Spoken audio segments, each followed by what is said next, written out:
Hello friends, welcome again. In the previous session, we have talked about what is cloud, what is on-premise, and we talked about capex and opex. Capex versus opex. We talked about some important cloud providers which are very well known. So some of the cloud providers, and we even talked about why are we learning Azure? Why are we more inclined towards Azure? This is what we have learned in the previous session. In this session, we will talk about characteristics of cloud. Right? So in this session, we'll talk about characteristics of cloud. Many of you might be aware of it, but still let's quickly cover it. Again, I will repeat this point. My idea here is not to deep dive into cloud fundamentals. I just want to give an overview. But I will be, taking a good deep dive in data engineering concepts, data factory, synapse analytics, data breaks, HD insights, storage part, things like that. Fine. So let's proceed. Let me list down a few characteristics of the cloud. Scalability, or before scalability, I will say agility. I'll talk about all of this, do not worry. Scalability, elasticity, fault tolerance, disaster recovery,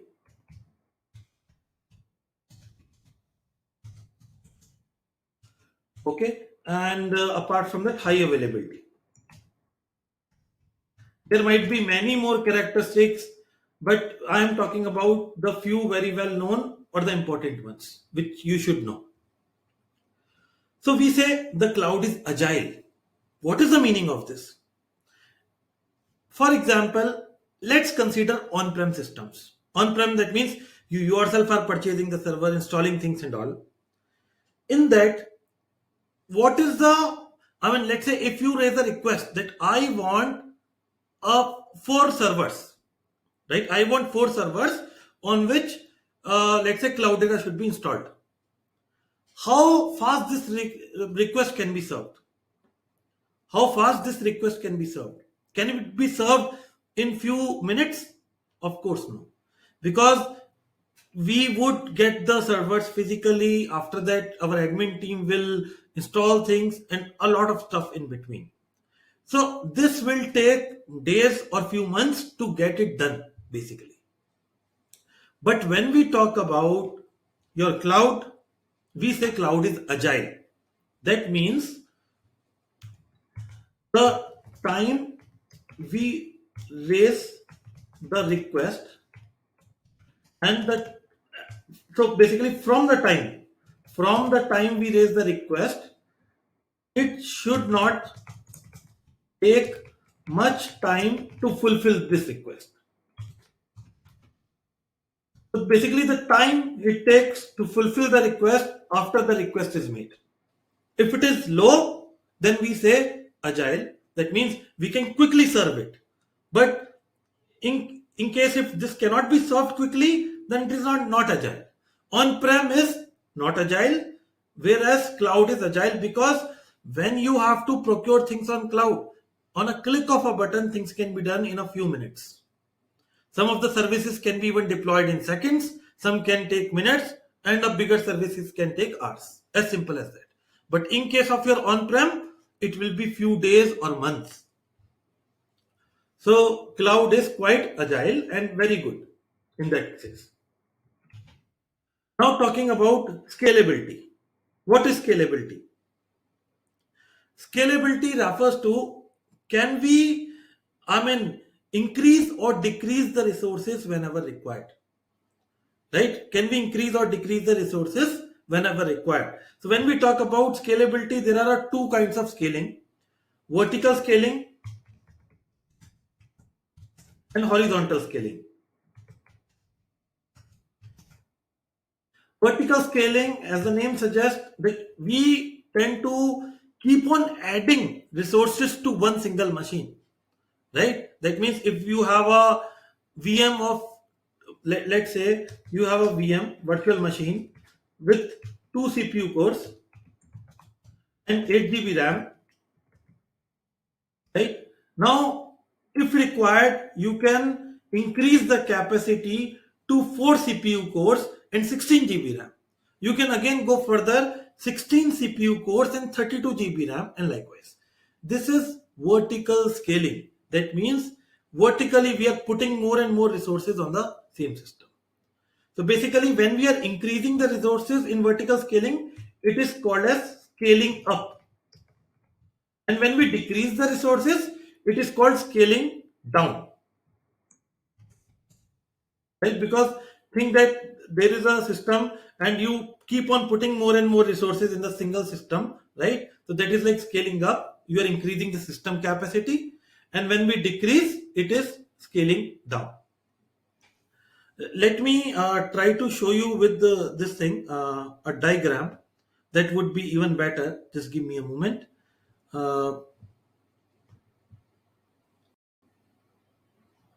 So I will open my app here, this one. So if you can just see scaling or this vertical scaling, you can see it something like, for example, you have a system like this, right? Now this is, let's say, 2 vCPU, right? And let's say 8 GB RAM. This is what it is. Now, what you can certainly do is,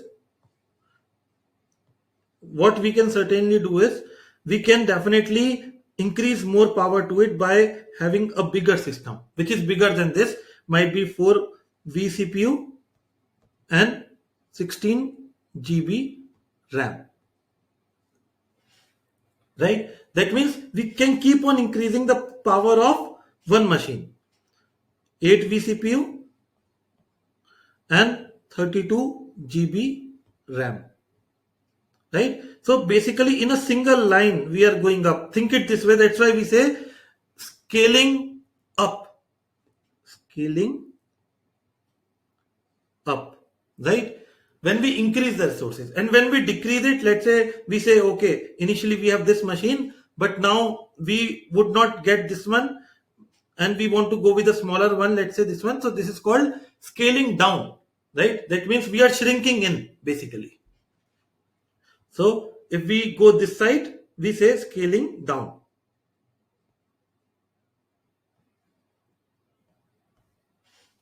I hope this is clear. Okay.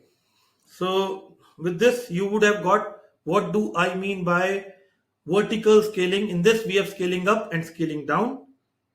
Now, when we talk about this, we can even consider horizontal scaling, the next aspect.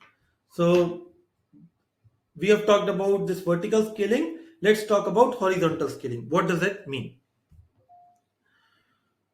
So what I would do is quickly delete this. Just a second.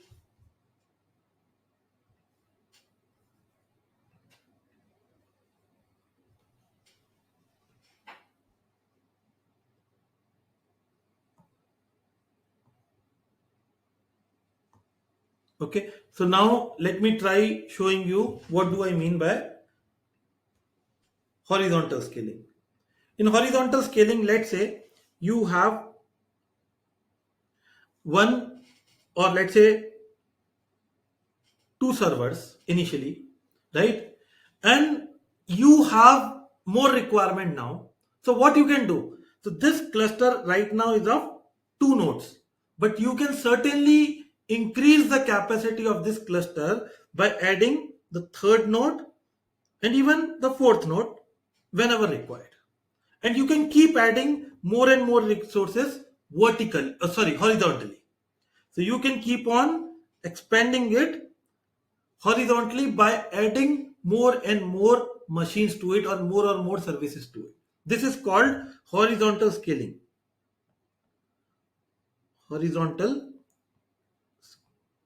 scaling. I hope this is clear. And when we are scaling or putting more resources, it is called scaling out. So when we are going this side, right? When we are adding more and more resources, it is called scaling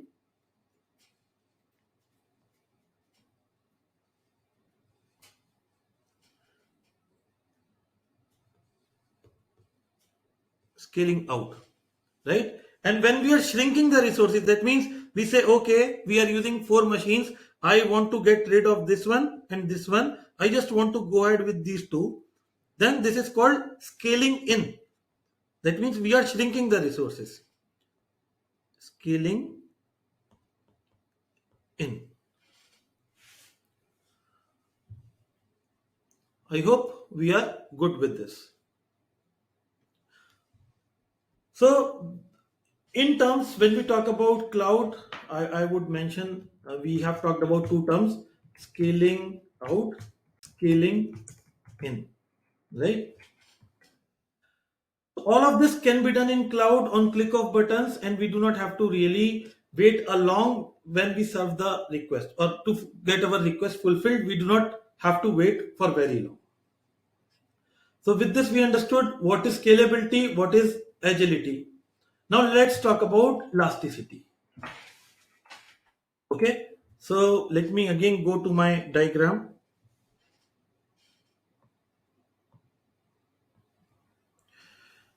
and we will see what do we mean by elasticity. Elasticity, let's consider a diagram. Okay, let's consider this diagram and consider we have let's say time this side and resources this side. Resources and time. Consider a organization or let's say some users are using the resources, and initially to start with they do not require any resources, but soon they want more and more resources over time, like this. I'm just drawing a diagram like this, right? And then there is a peak and then going down, something like this, let's say. That means when with time might be we require more resources. If such thing is required in on-prem, then you would have to plan the maximum amount of resources, like this much. When you're going with on-prem, might be you have to plan for peak and then buy the resources so that you can accommodate all the requests at any point of time. But when we talk about cloud, you can, or basically we can use the feature of scalability. That means to start with, we start with less, and whenever we require more. So basically, if I draw the diagram little bit again, just a second.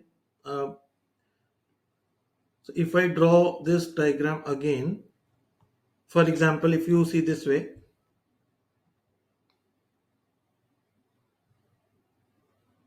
right? So in case of cloud, what you can do, we can ideally,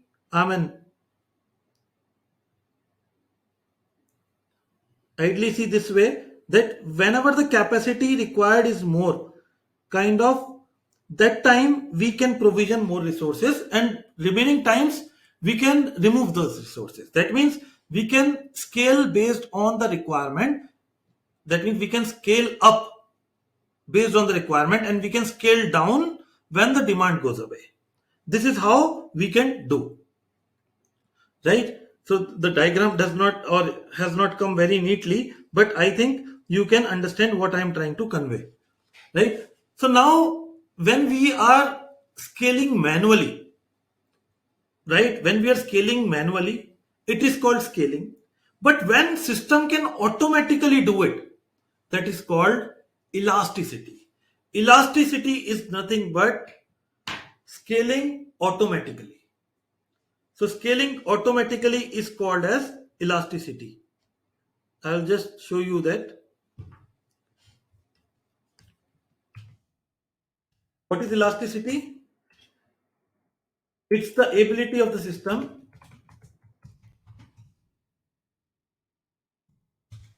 It's the ability of the system to scale dynamically. Dynamically. That means automatically. So what's the difference between scalability and elasticity? Scalability is that we can increase the resources or decrease the resources, but manual involvement will be required. But in case of elasticity, no manual involvement is required. Whenever requirement is higher, system will automatically scale it up. Right? That's what elasticity means. So there is a, very small difference between elasticity and scalability this way. Now, talking about fault tolerance. What do we mean by fault tolerance? Fault tolerance is the ability of system to maintain uptime, right? So, whenever there are system failures, the ability of system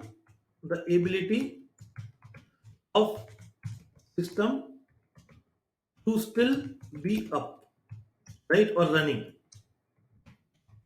Might be I have not framed it well, but you can understand that, let's say there are some system failures, local failures, or component failures, or some service goes down, but still the ability of cloud that we can still use the system or nothing goes down for us basically as an end user. That is called fault tolerance. That means the system can tolerate the faults within it and the users can still seamlessly use the services. I hope this is clear. Fault tolerance is the ability to maintain system uptime while physical and service component failures happen. Right? So this is what fault tolerance means and how it can be achieved using some replication and all. For example, let me again go back to the screen and I will just draw some diagram. For example, let's say we have a rack with multiple systems,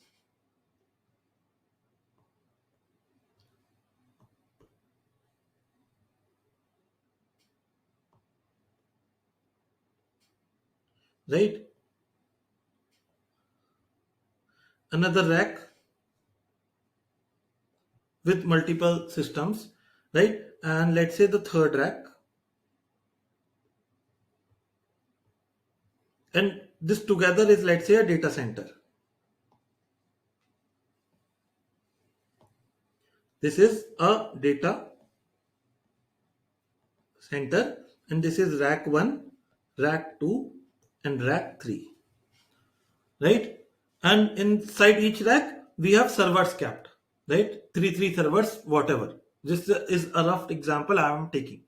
Now let's say one of this node goes down, right, or service goes down, then definitely somehow the system should still keep operating and the same thing, or some other node should be running the same set of services. Let's say it can be this one, right? So that means some other rack should be handling it or some other server should be handling it in some other rack.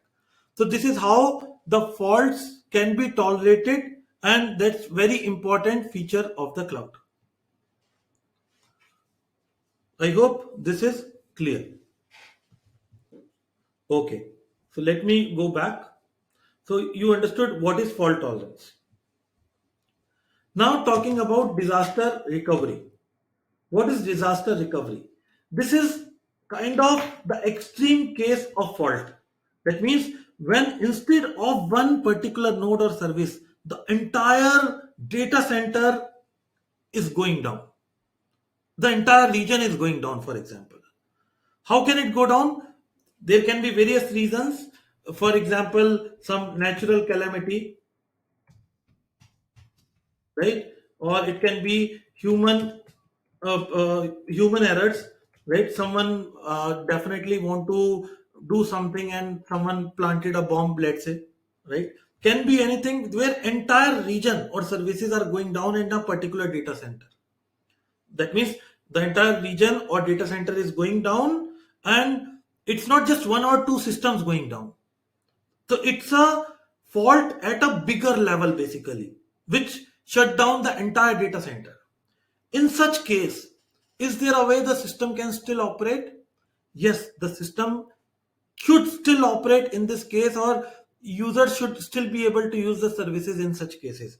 How they will be able to use, we need to check that. So I'll draw a diagram again here. So basically, let's say we have one data center. Let's say this data center is in US. It has certain servers, okay, and there is one data center, let's say nearby location, I will say UK. Ideally, it should not be that far, but consider UK, which has some servers again. Let's say this, if this entire data center in US goes down, then there should be some other data center which should be able to handle these things or things which are happening. So one other data center should be acting like a backup, right?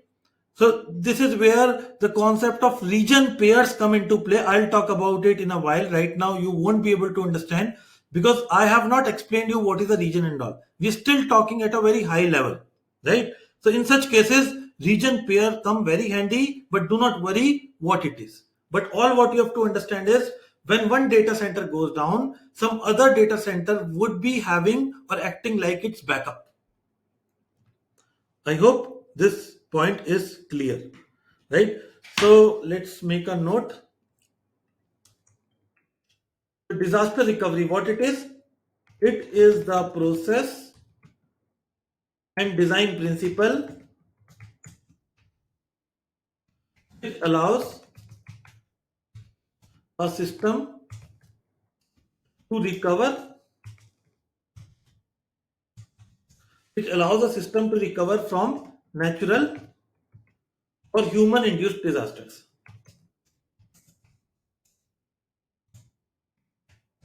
It can be a natural disaster, earthquake, floods, right? Or can be anything. And human induced can be when someone really want to, do bad for the society, kind of. So in such circumstances, can we recover it? And if we are able to recover, that's called as disaster recovery. And this can be set using the, region pairs and all. Now, high availability. This means that the system or services should be available most of the time with or without much or any downtime. So the services should be up and running most of the times without much or any downtime. Right? For example, how do you calculate availability? Availability, basically you can calculate it this way, that total uptime. So availability equal to total uptime divided by uptime plus downtime. For example, consider that in 30 days, let's say in a month there are 30 days, right? So there the system is active for 29 days, but totally the service was for 30 days, right? Out of 30 days, the system was active for 29 days, let's say. So 29 divided by 30. What will be the answer? Whatever. So that will give us the percentage of uptime. And there is one interesting site for this. If you see or make a note of this site, https uptime.is. I will show you this. Uptime.is. This will tell us that, okay, if we say a system is available for 99.9% of the times, how much downtime will be there? So for example, 95%, let's see, it will be interesting. When we say 95% uptime, that means in a year, the system will be down for around 18 days. Around 18 days system will be down, which is quite bad. right? That's too much. What is 99%? Okay. In a year, 3 days, 15 hours, 39 minutes, 29 seconds of downtime. How about 99.9? See, when we say 99.9, it is generally called as three nines, right? So, I mean to say, when we say 99.9% availability, it is called as three nines. When we say 99.99, that means four nines, like that. 99.9% is 3 days, 15 hours of downtime in an year. When we say 99, it is just 52 minutes of downtime in a year. When we say 999, it is only 5 minutes of downtime in a year. This is five nines basically. And when we go with six nines, it is only 31 seconds of downtime in a year. Right? Let's go with 7. Only 3 seconds of downtime. So this is how you can just check, because every service which comes in Azure has a SLA, service level agreement, that okay, if we go down or if the availability is not this much, then we will give you some refund. We will talk about all of that little later, but every service has certain SLA which we will be checking when we will be seeing the individual services. So this should be quite handy, and you should be seeing that. Generally, a lot of services have 99.99% availability. Storage has a lot of availability. It comes even with 11 nines actually, right? In the best case, it can be 11 nines, 11 nines, which is almost that it will never go down. That's the kind of thing that we get to know. But you know that nothing is impossible. Systems can still go down, right? So this is about it. So what have we covered in this session? We talked about characteristics of cloud. We said cloud is agile. That means from the time we raise a request that, oh, I want these two servers with these softwares installed, it won't take much time to get it, right? When compared to on-prem will be taking a lot of time to get that request served. Scalability. That means if today we start with 10 machines, tomorrow we can make it 20 on a click of a button. It does not take much time to scale up or scale down. And we talked about two kinds of scaling, vertical and horizontal. Elasticity.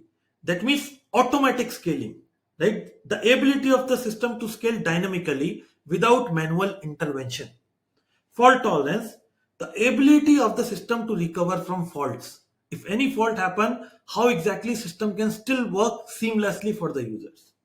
Disaster recovery, that means a fault at a very big level which has happened, which has made sure that entire region or service in a particular location is going down, then how exactly users can still seamlessly operate. For this, definitely disaster recovery should be enabled, and we will see how exactly region pairs help there. Then we talk about high availability. That means the system should be up and running for most of the time, right? Without much downtime. And how do we calculate? It's based on total uptime divided by uptime plus downtime. And I have talked about one side where we can put in like what availability percentage is and what does that mean in terms of downtime over a year or a day or a month and things like that, right? So with this, probably we should be good enough with the characteristics of the cloud. With this, I'll end the session and I hope you liked it. Thanks a lot.